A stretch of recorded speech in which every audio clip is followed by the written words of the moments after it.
Hello everyone. Air force exam के अंदर जो नॉर्मलाइजेशन होता है वो किस बेस पर होता है, किस तरीके से हमें इसका बेटर बेनिफिट मिले, इसको हमें देखो बहुत ही अच्छे तरीके से समझना चाहिए। तभी जो है हम इसका बेटर बेनिफिट ले पाएंगे। तो उसी के रिगार्डिंग मैंने एक वीडियो नॉर्मलाइजेशन पर ऑलरेडी बना दिया है। वीडियो में देखो मैंने ऑलरेडी क्लियर किया था आप लोगों को कि वीडियो जो है सबसे अलग है, मतलब कि यूट्यूब पर जो इन्फॉर्मेशन है नॉर्मलाइजेशन के रिगार्डिंग उससे हट के मैं बहुत अलग चीज़ बता रहा हूँ जो कि अभी किसी ने नहीं बताई है। तो उसी वजह से जो है लड़कों को बहुत ज़्यादा कन्फ्यूजन हो गया और डाउट से बहुत ज़्यादा क्रिएट हो गई कि ऐसा होता है वैसा होता है। ठीक है, तो वैसे ऑलरेडी मैंने बहुत सारी चीज़ें क्लियर की थी, बट मैं एक और अच्छे तरीके से आपको समझा सकूँ और आपको लोगों को भी समझ आ सके। क्योंकि इसका मतलब ये नहीं कि हम डरने लग जाएं, हम फालतू में कन्फ्यूजन में आ जाएंगे। लास्ट टाइम है एग्ज़ाम का, तो ये टाइम है हमें कॉन्फिडेंस रखने का, ना कि हम जो है डर हो जाएं और जो है कन्फ्यूज हो जाएं।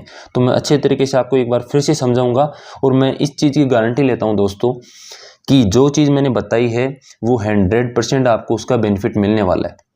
आप पिछली वीडियो में देख सकते हैं 90% जो बंदे हैं वो इस बात से एग्री कर रहे हैं कि हाँ यार ऐसा हुआ है हमारे साथ में। बट होता क्या है कि जब कोई भी वीडियोस मिल जाते हैं हमें यूट्यूब पर, बहुत सारे सभी जितने भी वीडियोस बने हुए हैं नॉर्मलाइजेशन के ऊपर वो इसी बेस पर हैं कि नॉर्मलाइजेशन का जो बेनिफिट है वो सेपरेट वाइज होता है। वो मैं बताता हूँ आप लोगों को। तो उससे अलग जो चीज़ मैंने बताई है तो वो 90% उस बात से एग्री कर रहे हैं। ठीक है, तो अब ये नया वीडियो है, इसके अंदर मैं सभी चीज़ें क्लियर करूँगा आप लोगों की। तो आप वीडियो पूरा देखिएगा और जो लोग नए हैं वो चैनल को सब्सक्राइब जरूर कर लेना आप लोग। और फिर भी देखो कोई डाउट रहता है तो आप कमेंट सेक्शन में फिर से पूछ लेना। ठीक है, तो देखो मेन जो मुद्दा है वो मैं क्लियर कर देता हूँ आप सभी लोगों को कि जो लोग एक्स का फॉर्म डाल रहे हैं सेपरेट या वाई का डाल रहे हैं उनको कोई प्रॉब्लम नहीं है, उनका ये मुद्दा ही नहीं है नॉर्मलाइजेशन का। देखो उनका सिर्फ ये है कि आप अपनी एक्यूरेसी मेंटेन रखिएगा और आप मैक्सिमम राइट आंसर करने की कोशिश कीजिएगा, नेगेटिव कम से कम कीजिएगा। सिंपल चीज़ है। बट जो मेन चीज़ है वो यहाँ आके अटकती है एक्स और वाई ग्रुप वाले में।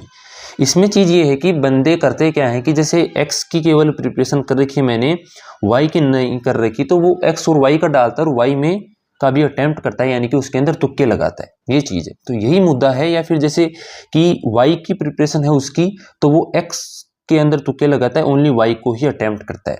तो प्रॉब्लम ही क्रिएट हो रही है कि जो ग्रुप की तैयारी नहीं है हमारी, जिसके अंदर हम तुक्के लगा रहे हैं उसके अंदर हमें तुक्के नहीं लगाने। सिंपल सी चीज़ इतनी सी है आप लोगों को। ठीक है, अब इसको मैं एक्सप्लेन करता हूँ कि क्या चीज़ है क्या नहीं है। देखो एक चीज़ आप ध्यान रखना, जो नॉर्मलाइजेशन होता है भाई वो शिफ्ट पर बेस्ड होता है, ना कि आपके सेपरेट ग्रुप पे। कैसे? जैसे आपने एक्स और वाई का फॉर्म डाला, अब आप लोग क्या करते हो कि जैसे मान लो कि वाई का अच्छे से अटेम्प्ट किया आप लोगों ने और एक्स में तुक्के लगाए, तो आप क्या सोचते हो कि जैसे मैंने तो वाई का ये किया है, एक्स से क्या फ़र्क पड़ेगा मेरे ऊपर? फर्क पड़ेगा भाई। एक्स और वाई में कितने सब्जेक्ट हो गए? 4 सब्जेक्ट हो गए आपके, फिजिक्स, मैथ्स, इंग्लिश और आपका रागा सेक्शन, 4 सब्जेक्ट हो गए। तो जो नॉर्मलाइजेशन होगा वो इसी शिफ्ट के अकॉर्डिंग होगा। ये 4 सब्जेक्ट है, इनके ऊपर बेस्ड होगा वो जो आपका नॉर्मलाइजेशन मिलेगा। जिस बंदे ने केवल एक्स का भरा है उसके 3 सब्जेक्ट के अकॉर्डिंग नॉर्मलाइजेशन होगा। समझ गया आप मेरी बात?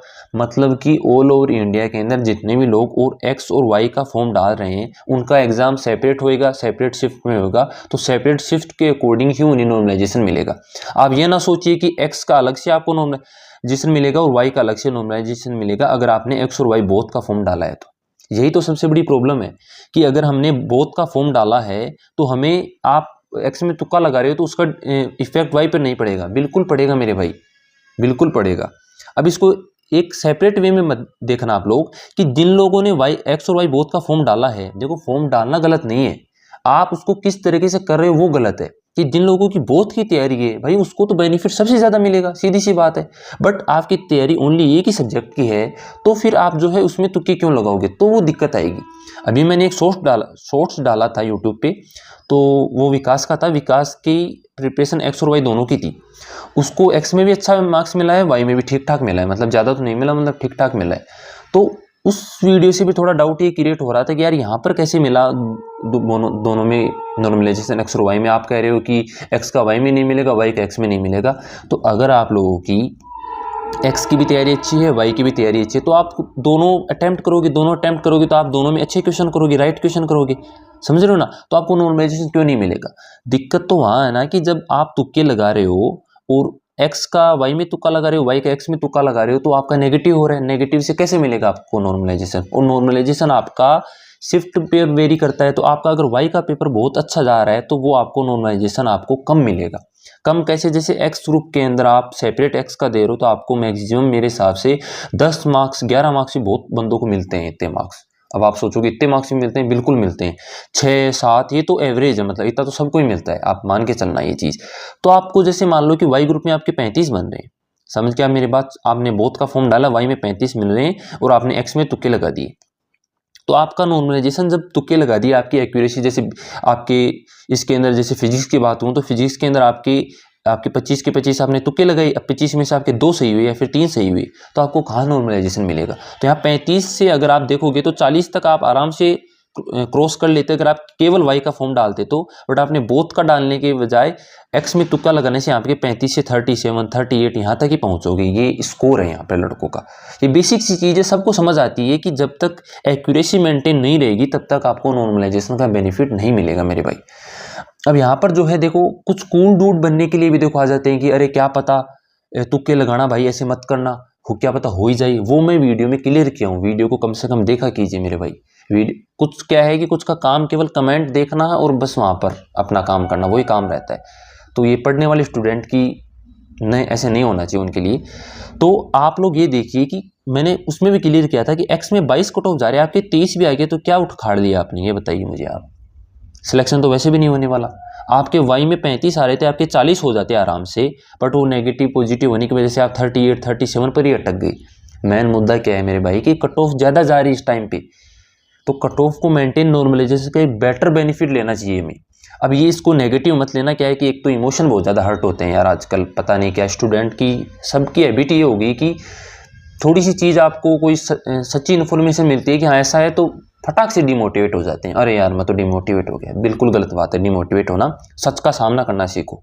फिर आप डाउट में ही घूमते रहोगे कि यार मेरे को 32 नंबर आए मेरे, और मेरे 33 ही कैसे हुए, नॉर्मलाइजेशन उसके तो 40 हो गए थे, मेरे 33 ही कैसे हुए। तो वो सच्चाई बता रहा हूँ मैं, तो इसको एक्सेप्ट कीजिए। अगर आपने एक्स और वाई बोथ का फॉर्म डाल दिया तो ये कोई बड़ी, इतना बड़ा कोई क्राइम नहीं है कि गलती से डाल दिया हमने, कोई दिक्कत नहीं है। बट उसको सुधारने का हमारे पास अभी टाइम है। अभी एग्जाम से पहले तभी तो ये चीज़ मैं डाल रहा हूँ। मैंने तभी सोचा इसको कि यार सब बंदों को पता चलना चाहिए इस चीज़ का, थोड़ी सीरियस चीज़ है ये। तो आपने डाल दिया बोथ का फॉर्म, मैक्सिमम बंदे डालते हैं, तो कोई दिक्कत नहीं है उसके अंदर, इतने इसमें परेशान होने की दिक्कत नहीं है। समझने की बात इतनी सी है जो कि मैं ऑलरेडी आपको समझा चुका हूँ, आपको समझ आ जाना चाहिए कि अगर आपकी एक्स की प्रिपरेशन है तो वाई में तुक्का ना लगाएं। तुक्का अटेम्प्ट करने में कोई प्रॉब्लम नहीं है। बहुत सारे बंदे ये पूछते हैं कि मैं छोड़ ही दूं, अटेम्प्ट करूं या ना करूं। अटेम्प्ट कीजिए, बिल्कुल कीजिए। अगर आपको एक क्वेश्चन आया तो एक क्वेश्चन कीजिए, 2 आ रहे हैं तो 2 कीजिए। अगर आप एक्स ग्रुप के स्टूडेंट तो वाई ग्रुप में मैथ्स तो कर ही सकते हैं ना, कम से कम सिंप्लीफिकेशन कर सकते हैं, नंबर सिस्टम कर सकते हैं, रीजनिंग के भी 2-3 सवाल कर सकते हैं, समझ रहे हो ना। तो वो कोई जरूरत नहीं है कि आप बट तुक्का ना लगे। करते क्या है कि 50 के 50 में तुक्का लगा देते हैं वाई ग्रुप के अंदर, या एक्स में हो, वाई ग्रुप से हो तो एक्स के अंदर फिजिक्स पूरी टिका दी, मैथ्स पूरी टिका दी। गलत बात है वो, उससे आपको एक्यूरेसी बिगड़ेगी और एक्यूरेसी से आपको नॉर्मलाइजेशन कम मिलेगा। सिंपल चीज़ है मेरे भाई, सिंपल चीज़ों को कॉम्प्लिकेट करना बंद कीजिए। बहुत सारे बंदों को अभी तक समझ ही नहीं आया, मैं तो ऑलरेडी कह रहा हूँ, टीचर्स को भी समझ में नहीं आया। एक बंदा कह रहा था कि आर एस सर ने ये बोला कि हार्ड क्वेश्चन करने, हार्ड क्वेश्चन से नॉर्मलाइजेशन मिलता है। भाई सर ने गलत नहीं कहा, आप समझिए उस बात को। आप किसी भी चीज़ ब्लैक एंड व्हाइट में, सर ने अपने अकॉर्डिंग ये बताया कि जो हार्ड क्वेश्चन होते हैं, ये तो यार बिल्कुल सिंपल सी चीज़ है कि जब आप एक्स्ट्रा ऑर्डिनरी काम करोगे, मतलब कि 25 क्वेश्चन है फिजिक्स के अंदर, आप हार्ड क्वेश्चन अटेम्प्ट करोगे तो आपको नॉर्मलाइजेशन ज़्यादा मिलेगा। बट कभी प्रैक्टिकल देखा है इसका, सोचा आपने, दिमाग लगाया इस चीज़ का। 20 मिनट होती हैं, 25 क्वेश्चन हमें करने हैं, 25 क्वेश्चन अटेम्प्ट ही नहीं होते 90% बंदों से। क्या क्या करोगे आप हार्ड क्वेश्चन का? हार्ड क्वेश्चन अटेम्प्ट करोगे 5 ही हो पाएंगे, तो हो जाएगा सिलेक्शन। 5 क्वेश्चन के 5 क्वेश्चन आप हार्ड अटेम्प्ट किया आपने, 5 के 5 सही है तो आपके 25 हो जाएंगे कि 5 के बाद नॉर्मलाइजेशन होकर 5 से 10 हो सकता है, 5 मार्क्स से 12 हो सकता है आपका, इससे ज़्यादा तो नहीं होगा ना। तो ये प्रैक्टिकल सोचा कीजिए। हार्ड क्वेश्चन हाँ पता है, बट आप डिफाइन ही नहीं करोगे हार्ड क्वेश्चन कौन सा। आप मुझे एग्जाम होने के बाद आकर बता देना यहाँ पे कि भाई ये हार्ड क्वेश्चन आए थे, याद ही नहीं रहते भाई। तो ये प्रैक्टिकल थोड़ा सा दिमाग को उसी तरीके से डिजाइन किया करो, थोड़ा चीज़ों को समझा कीजिए कि हाँ ये प्रैक्टिकल सॉल्यूशन है या नहीं है। आर एस सर ने कुछ गलत नहीं कहा है, सर ने बिल्कुल सही बात बोला कि हार्ड क्वेश्चन पर वो होता है, लेकिन वो प्रैक्टिकल नहीं है पॉसिबल लड़कों से। आप 25 क्वेश्चन आएंगे आपके पास, तो 25 को किस तरीके से आप अटेम्प्ट करोगे, आपको केवल करना है कि जो आ रहा है उसको टिक करके आगे निकलना है।